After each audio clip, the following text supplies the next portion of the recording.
Is it rolling? Can you see the numbers going by? All right, good. Come in this side, buddy. Hey, good morning, everyone. My name is Paul Campanis, and I'm with the I Was Hungry Garden Ministry. And today is the Fellowship Bible Church Brentwood Serve Day. And so what the I Was Hungry Garden Ministry is, it's a ministry inspired from Matthew 25, where Jesus says, I was hungry and you gave me something to eat. And that's what we're really doing, is helping people that are poor, that don't have a lot of food, helping them to get really healthy food. And a lot of the reasons people are poor is because their bodies and their minds don't function, because they're not eating healthy food. And when you do that year after year, month after month, your body breaks down, and so they find themselves living under a bridge or not able to pay the bills, and they're out. And so, and you know, the reason we're healthy and strong is a gift from God. It's because God took care of us. He gave us what we needed, and so we're able to be healthy and strong. Come on over, guys. I'm speaking on camera, and love that you're here, and thanks for coming. And so, but what we found is that, see, I lead the prayer ministry at Fellowship Bible Church, and so I have a window into all of the pathology, all of the sickness, the cancer, the heart attacks, and all of these things. And so the juxtaposition of all this was quite surprising, but pretty amazing also. So in that passage in Matthew 25, it also says, I was sick and you looked after me. And so what we found is that a lot of the diseases that people have are food. They're from the food. They're from the lack of nutrition in the food because the soils are depleted. They're from the chemicals in the food, which cause toxicity in the body. And you know, and then I could just go on and on about this, but if you don't eat healthy food, your body's not going to get what it needs. And so it started out as I was hungry and you gave me something to eat, and now it's I was sick and you looked after me in addition to that. And we have a lot of cancer patients and a lot of arthritis patients that come to the garden to get nutrient-dense food, which they cannot find in the stores, and that's a whole other thing. But the food you find in the stores is sterilized because it's sold with fish and meat and, you know, all these other animal products that carry diseases. And so the food here is not grown with any manure or any like you know how the Pilgrims, they would put fish in the soil, dead fish, but that carries a lot of disease. And so you've got to really be careful about pathogens and germs and things like that. And so we have a lot of food here from the garden. So I'll show you these. We have some soil. We can play, and it's fun to play with dirt. Kids love to play. You guys love to play with dirt? Well, this isn't dirt. It's actually soil, okay, and there's a difference. So these are some of the things that we have from the garden. Melanie, you want to come up and explain this one? Yeah, so these, what do they call them? They're called garden huckleberries. Yeah, so these just like the birds plant these, and they're really yummy little berries. I planted them, but the birds have carried the seeds, and so every year they come up somewhere. Yeah, so No, don't pass these out, because okay. You eat one and tell us what it tastes like if you can get a ripe one. Well, I got my bright plate in, but I can't do it very well, but it tastes very good. Yep. And okay, thanks, hon. And we'll put this over here in the done pile because we got to move quickly, so no one gets too bored. So anyone know what this is? Turnip. And any brave people out there want to try some? Come forward. So this is in the radish family.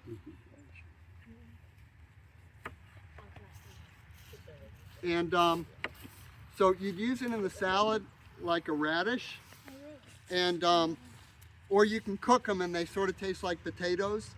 But one thing that happens when yeah, come get some. See some brave kids here. What's wrong with y'all? So it's a lot like a radish.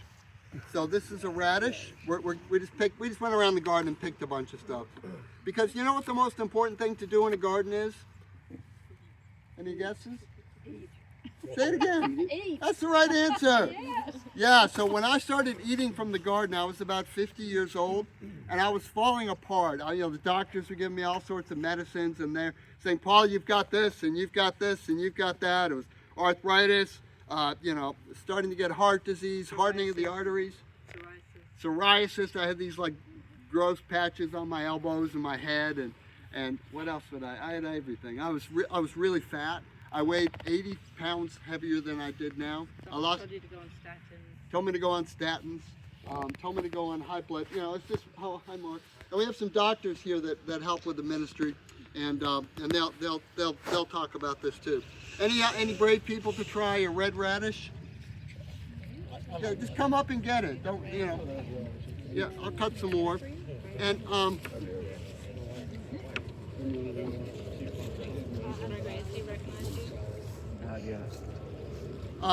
okay, does anyone know what this is? It looks like ginger. Something to do with Jesus. Something to do with Jesus. Okay, any other guesses? Jerusalem artichokes. Oh, Jerusalem artichoke. Hey, smart kid behind the camera there. Thank you, Lily. Okay, I'm going to cut this, and it's also known as the... Artichoke. Did you catch that? Artichoke. So it's called the Jerusalem artichoke. Come and taste it, everyone. Come get it. Yeah, so we're going to be outside. It shouldn't be too bad. But this is a very therapeutic food that is very important for diabetics, and it's very, very healthy. And we have it in the winter, all winter, because God provides. How many months a year do you think God provides food?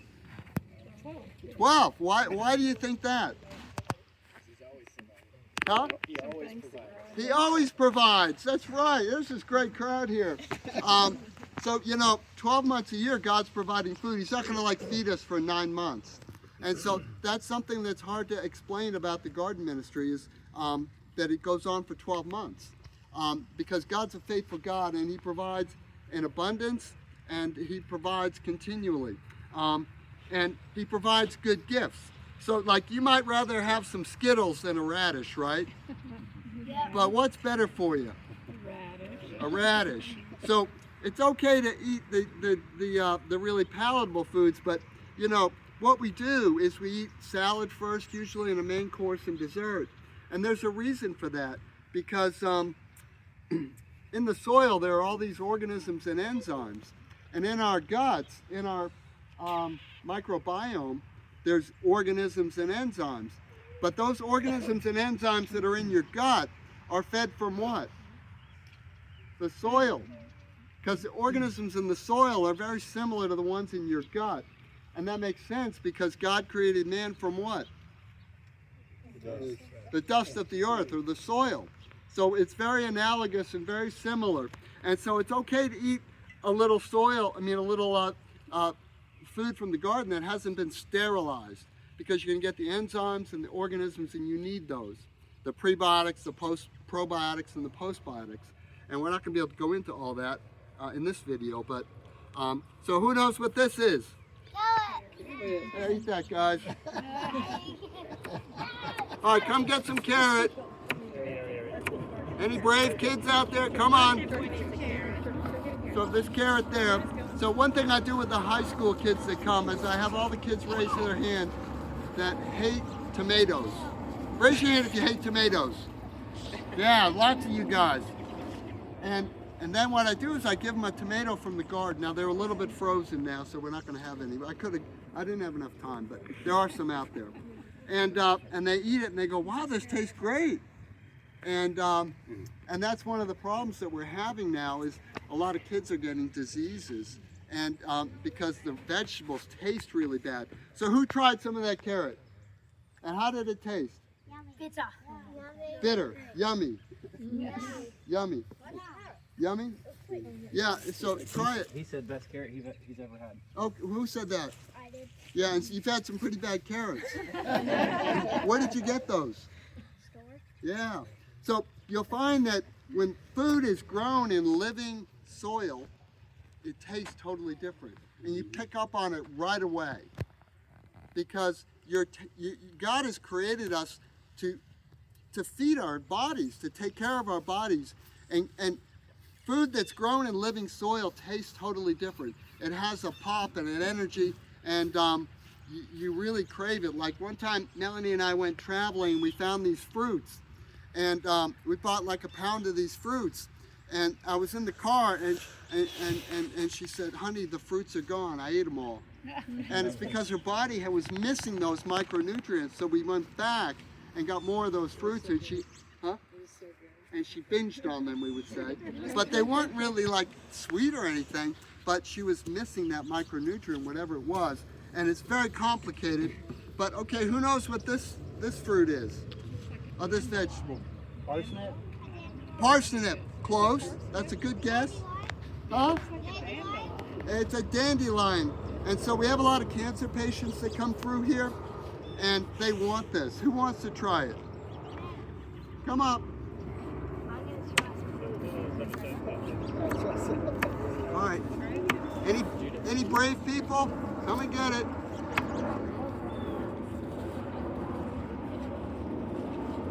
And so what does that taste like? Bitter. Okay, and so there's a proverb about bitter food. Does anyone remember what it is? It says, to the bitter, to the one who is, okay, it's Proverbs 27:7. And I wrote a bunch of verses out here about the garden, because when we're in the garden, it's like going to Jerusalem or to Ephesus or to modern day Greece. You go there to learn about the scriptures, right? And you'll spend $10,000 on a trip and have a great time, and you'll learn a lot. And our church has these trips, and they're great. Make sure you don't have your finger in front of the lens. Are you good? All right. Okay. And that's great. And but you can come to the garden, and it's free, and you get free food to take home, and you'll learn a lot about the Bible, because so many verses talk about the garden and the soil, and it's very deep. And as I've done the garden ministry, I've added more and more verses. But Proverbs 27:7 says, "One who is full loathes honey from the comb, but to the hungry, even what is bitter tastes sweet." So if you come out to the garden when you're hungry, all this food tastes great. It's not like chocolate milk, but it tastes great because you're hungry. And you're hungry, you'll eat anything. And so, any other commentary about the dandelion? Bitter. Bitter. Yeah, but it's a good bitter. Bitter's good. You don't want it all the time. You don't want honey all the time, do you? Like if your mama, gave you a pot of honey and said, here you are, Pooh Bear, eat your honey. You'd be like 2 spoonfuls and be like, oh no, I can't have it. Give me some dandelion, right? And so a lot of these things are edible. And so this food, you know how it got to this country? It was brought by the Pilgrims as medicine. And it only grows in compact soil around human settlements. I wonder why. Well, we have a lot of our friends have cancer, and we pray for them, but maybe God's given us, some of the answers in the garden. And a lot of the cancer patients, they want this in large quantity when they come, and I give it to them. And we don't spray them. So does anyone know what this is? Collard greens. Collard greens. Yeah, and you're welcome to come grab some of this. We've already talked about this, but the greens are edible, and this is a big deal in the South. People love this, and you can take some of this home today. We have a lot of them. And, this is an important. It's like a hosta. What's this? It looks like a hosta. Yeah, good point. Turmeric. Huh? Turmeric. Louder.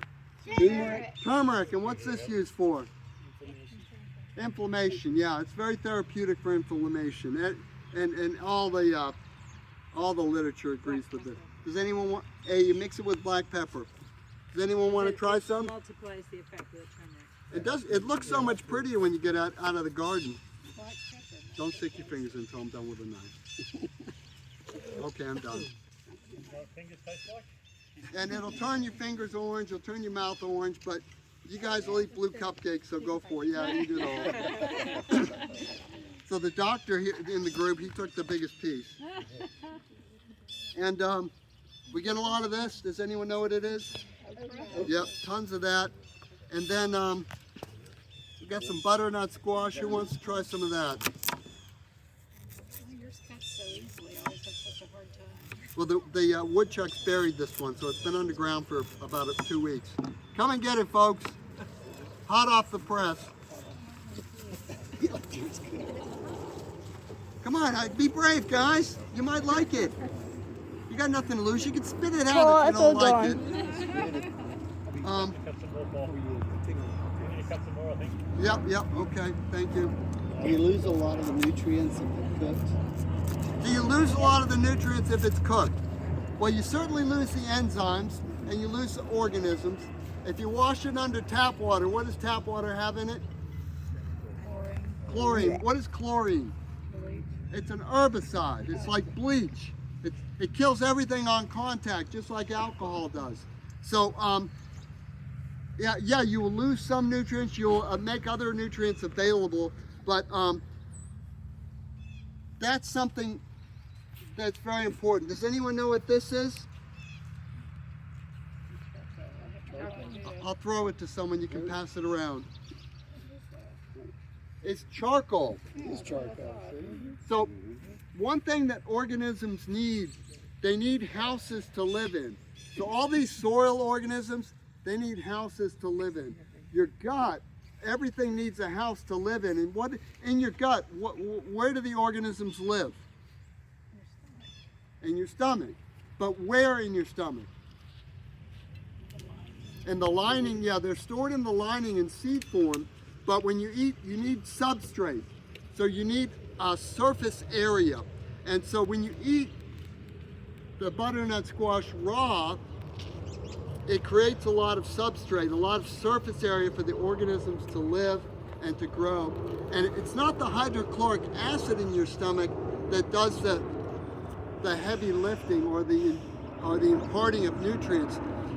It's the organisms in your gut. So you remember when you were on the school bus and you heard where babies came from? And that was very weird and very strange. But it's the same thing with nutrition. It's very weird and very strange and not what you think.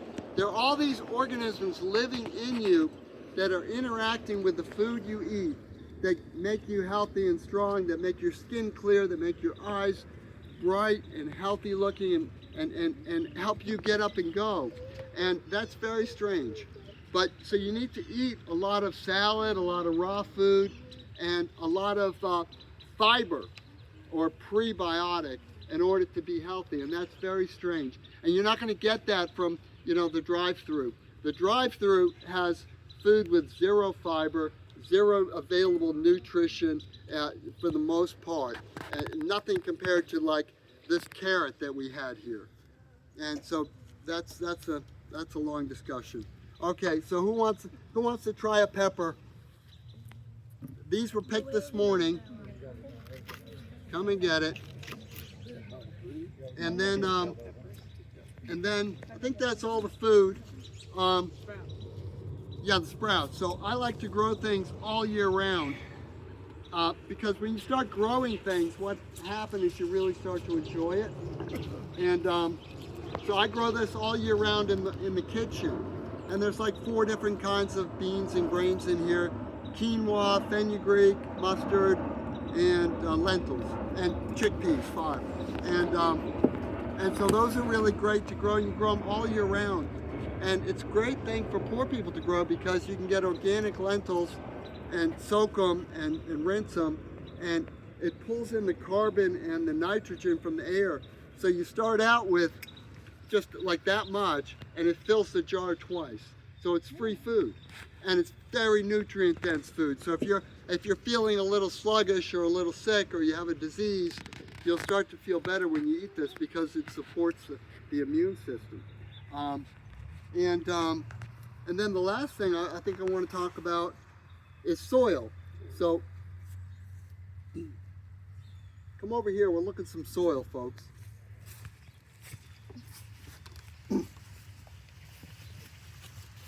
Okay, this is soil number 1. This is soil number 2. And this is soil number 3. So look at those. Tell me what you think. You can smell them. You can look at them. You can break them up. And I know this seems like, what's he talking about? Why is this important? But the soil, your health will never rise above the health of the soil you eat from. So even if you're eating animal products like meat and eggs and stuff, all that food came from the soil. And if the soil doesn't have micronutrients in it, it's not going to taste great, and it's not going to be healthy for you, and you'll always be hungry. That was why I was so fat, was because I was always hungry. I was always going back to the fridge not feeling satisfied. It was costing me a lot of money in food expenses and a lot of lost productivity because I was carrying all this extra. You carry 80 pounds around, that's a lot of weight. And I wasn't happy, and I wasn't a very happy camper either because I was a lot grumpier. So this soil, so you hold it together, you can make little balls out of it, right? See how much clay it has in it, and not a lot of organic matter. So this would be clay and sand. It's fun for making bricks and stuff. And then this one is very granular. And look what I found. What's that? Does anyone want to eat that? No. I'm just kidding. Because they start to think you're really out there when you start talking about soil. But look how healthy and happy that worm is. Yeah. And so when you're growing a garden, you're really growing organisms. You're growing creepy, crawly things. And that's what the goal is, because that's what nourishes your plants, and that's what nourishes you. So worms are really good. And what else is in there? Oh, there's some leaves, old leaves in here. Lots of lots of little sprouty things, like little roots. And then, oh yeah, here's a little sprout right here. And this is another really good garden soil. And if you got under a microscope, you'd see a lot more. But the soil is very important. And so this tool here is a soil probe. And so the organisms need oxygen and water. They're just like people. So that soil is very compacted. And so I go around to different places in the garden and check how compacted the soil is. And where the soil is not compacted, the plants grow really big and strong. And where the soil's very compacted, Look at the camera. nothing really grows. And if you till the soil, you compact it a lot. So, all right, I think I'll wind it up there. Are there any questions? Yeah, I think we're all pretty sold. Do you mind if we stay for dinner? Yeah, that'd be great. Love to have you. And there's plenty of food. There's always a lot of food in the garden. Yeah, good question. Any other questions? How long has the garden been going on? This garden's been going on since 2000. And but the inspiration to make it something to help poor people and sick people came about maybe 6-7 years ago. Yeah. And then we're learning all the time, so it keeps evolving. Yeah. Great question. Thanks. So you, when you were sick and had that extra weight, Yeah. how long eating like this? How long did it take you to kind of Yeah. get rid of a lot of those, Great disease and question. illness? I'm going to repeat the question. So the question is, how long did it take me to feel better after, because I was so sick when I turned about 51? The answer is right away, but little by little. It was quite incremental because I would learn something and then learn something else, and I'd learn about Jerusalem artichokes and buy a bunch of those and put them in and grow them. And then now this year is the first year I've had turmeric, and then that's caused a lot of health benefits, especially really great looking turmeric like that. So it just keeps evolving, but the answer is right away. And then it was quite dramatic. So it takes a lot of time to get things out of your system. But it took a long time for me to get that fat too. So you got to be patient. Okay, any other questions? The doctor wanted to know what your playbook was. Oh, so I go to the doctor, and so he's like, I'm sitting there in my underpants like you do at the doctor, very vulnerable, and and my dad's there, and he's looking at my clipboard, and he's looking at me, and he's doing this. And he goes, "You've lost 50 pounds." And I said, "Yeah, that's right." And he goes, "How did you do it?" And I was really quite angry at that point because he wasn't giving me any help. He was giving me drugs. And I was getting very frustrated with him at the last visit because he wanted to give me drugs, but I didn't want to take drugs. I didn't want to be on, drugs for the rest of my life. So he's doing this, and he says, and I said, "Diet and exercise," because I was just being obtuse. And I was angry, I was frustrated because I'm paying him, and he's supposed to be helping me. Something wrong with that picture, right? And so he says, "You ought to write a book." And I was like, that was the last visit I paid to that doctor. So now I go to another doctor, and I go there, and I tell her, she wants to know all about what I'm doing, and I'm spending lots of time telling her and educating her about all these things. And so I hadn't been to her for 3 years, and she kept me there for 45 minutes, asking me questions, telling me how much I had helped her, because she'd lost all this weight and she's feeling so much better. And I'm like, I'm supposed to be getting input from you. You're supposed to be helping me. And she's just so grateful. And she didn't charge me for the visit. And I know why. And because I was helping her. And so, we have a lot of problems with our, medical system and our food system. And, I won't go into them all. But when God created man, where did he put him? In the garden. So when people come to the garden, they get healthy, they feel peace, because there's a lot of peace in the garden, because you see, it's a very peaceful place when the airplanes aren't flying over. And you have a lot of rest, you have a lot of food, and it's a very happy place. You can bring kids, you can bring people up to 90 years old have come out here and work. Any other questions? And we'll get started. One last thing. Yeah, one last thing. In the danger of giving you more time to talk, can you just, because we are standing on this hallowed ground around this tree. Yeah. And could you explain about the hyphae and how they communicate? Oh yes. Very briefly. So the soil is like the internet. There's these mushroom fungus that spread out. So if you look in the soil, a lot of times you'll see these white strands, and they're called hyphae. And so these plants communicate over vast areas through the mushroom hyphae. And what's going on in the soil is just absolutely amazing. It's like more complicated than the human brain. And I was very humbled by this when I thought, well, you just put nitrogen, phosphorus, and potassium out there, and everything happens. And that was very far from the truth. That's how you get into really unhealthy plants that taste awful and that make you sick. And so that's where we learned about living soil. So did I cover that? Any other questions? Okay. So Chandler's here. We'll have the song leading. Come on up. Just kidding. So what we'll do is we'll start just doing some jobs. Work at your own pace. There's a lot of fire ants. Do you kids know what fire ants are? So there are other kids here that will tell you about those. Don't stand on the fire ants for too long, okay? But they're out here and they have a place. You'll see these little mounds. The soil looks kind of a bit loose, so just avoid those. Okay. Any other questions? Okay, we'll get started. Thanks for your patience.